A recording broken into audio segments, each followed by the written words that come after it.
Lesson 68.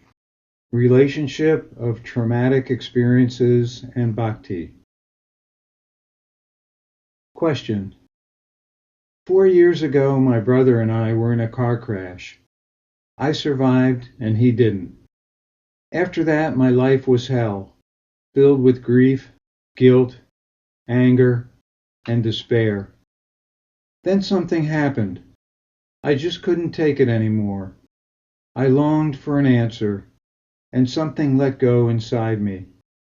Immediately, spiritual knowledge started pouring into my life, and I knew what I would do for the rest of my days.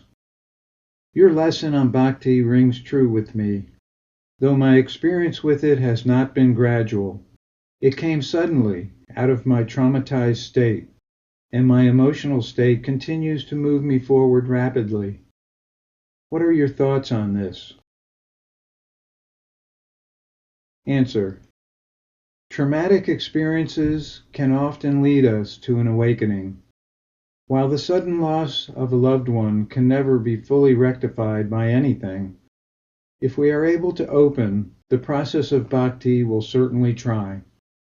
The emotions are so huge that the slightest letting go, the slightest redirecting of emotional energy will have dramatic results.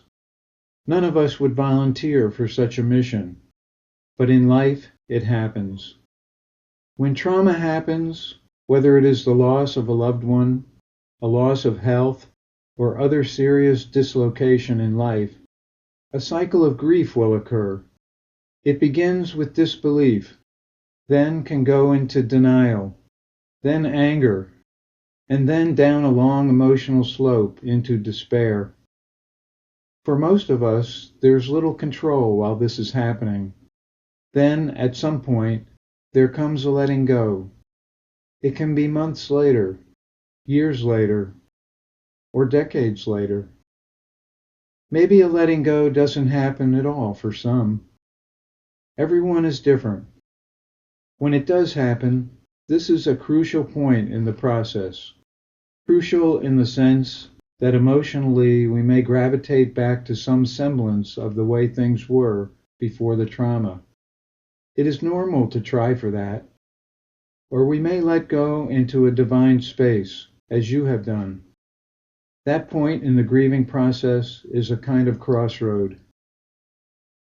Again, it comes down to the first impulse of bhakti, that question, is there something more? If that question is there in some form, emotional energy will rush into it.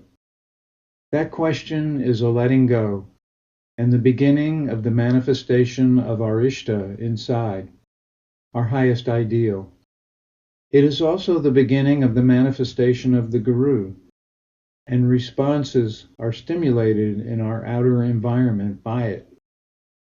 It is an opening, a receptivity, a letting go that enables the bhakti effect. As soon as we surrender our emotions to a higher purpose, they become divine energy rushing in. Traumatic experiences put us in a position where we may have little choice but to surrender, or face many years of misery. It is a much more clear-cut choice to make than considering the divine quest while engaged in the smaller ups and downs of mundane life in the workaday world.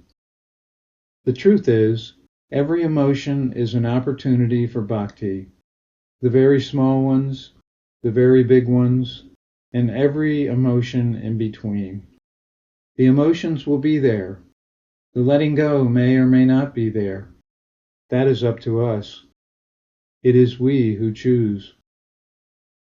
Having embarked on the spiritual path with a strong and continuing bhakti surge, you have found something sacred in your tragedy. Keep in mind that bhakti is powerful spiritual practice. Make sure to balance your practices to give the best chance for a smooth unfoldment of pure bliss consciousness and divine ecstasy. The Guru is in you.